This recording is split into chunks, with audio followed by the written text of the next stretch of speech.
I went to college from 1967 to 1971. It was a time of amazing upheaval and change.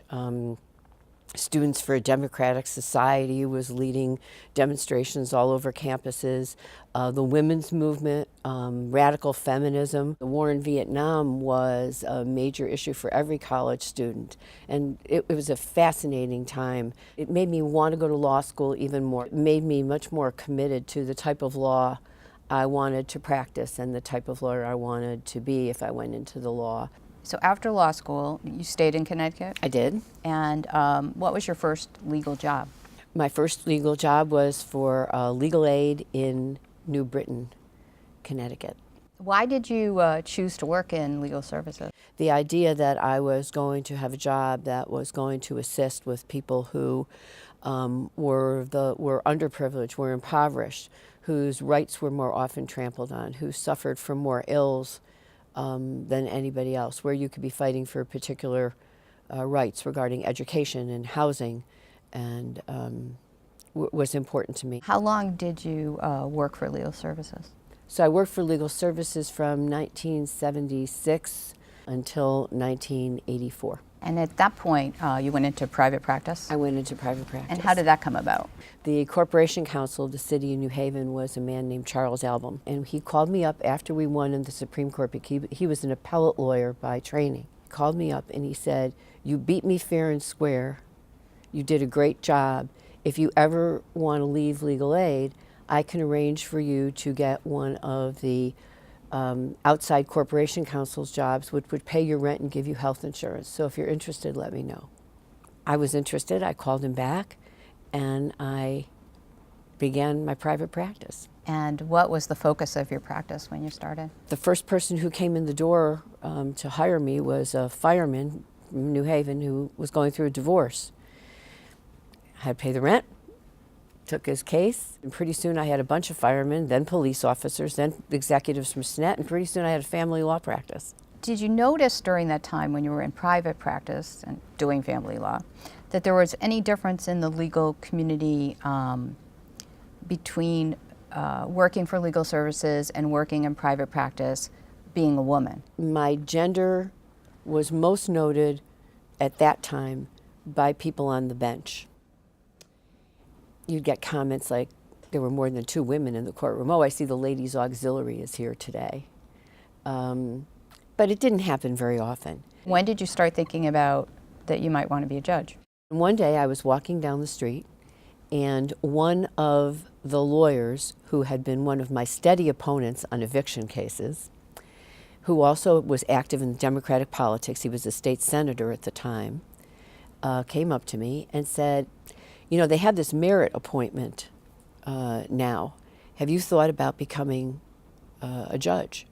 So I made it through the merit selection commission in June of 1988, and I got the call about the governor's office from the Democratic town chairman, actually, who called me and said, "You're going to be getting a call." And he said, "Well, I don't want you to take this the wrong way, but Kathy Emmett resigned from the bench, and they got to appoint a woman to replace her.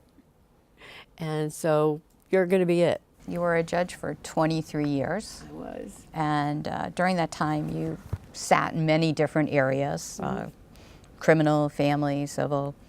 What do you feel was the most challenging field of law for you as a judge? Intellectually challenging, I would say civil, but individually most challenging for me, on the criminal side, the sentencing, and in family law, it's the custody cases where there appear to be no good decisions.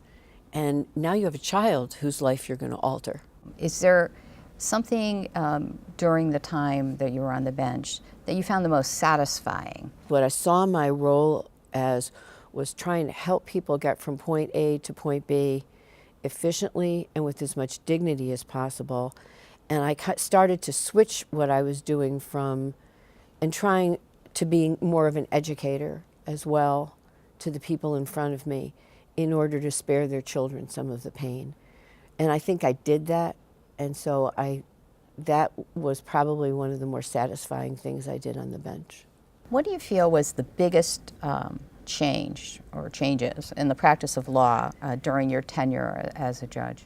The one thing I don't think has changed, gender bias from our peers, not the obvious stuff, where the judges are saying, "Hi, little lady," from the bench, but the stuff that happens inside our lateral relationships, in firms, in the branch, hasn't changed all that much. After you retired from your judicial career, it was logical for you to go into mediation. But what is a little bit different is that you started your own business. I didn't think I was really going to be able to go into a firm and not be able to be in charge of me completely. So when you started your mediation business, what was your goal for your first year? My goal was to go out there and be able to do as much as I can, but not take a loss. And you met that goal. Oh, yeah. I've been at this 5 years, and we've passed 800 cases, so I've been doing about 165 cases a year. But it has been an amazingly busy but incredibly rewarding experience. I feel like everything I learned in my whole life, both professionally and personally, comes into play every day I go out there and mediate. What's the major difference that you realized from being a judge to becoming a mediator? When the robe goes, you've got no power. Okay? As a judge, you have tremendous power. You can tell people what to do.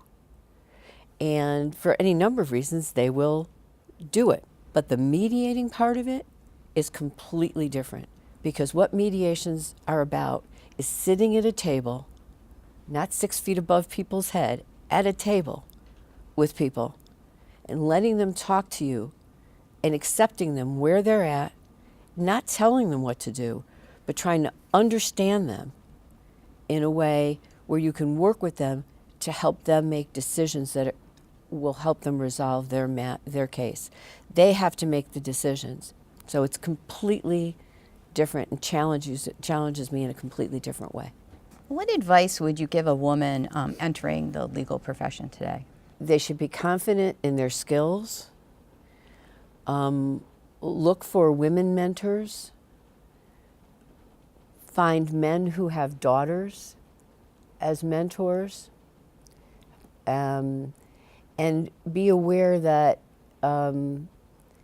while great progress has been made, the fight isn't over yet, and they should keep their eyes open and be ready to roll up their sleeves for that fight whenever it's necessary. What accomplishment over your career or your life are you most proud of?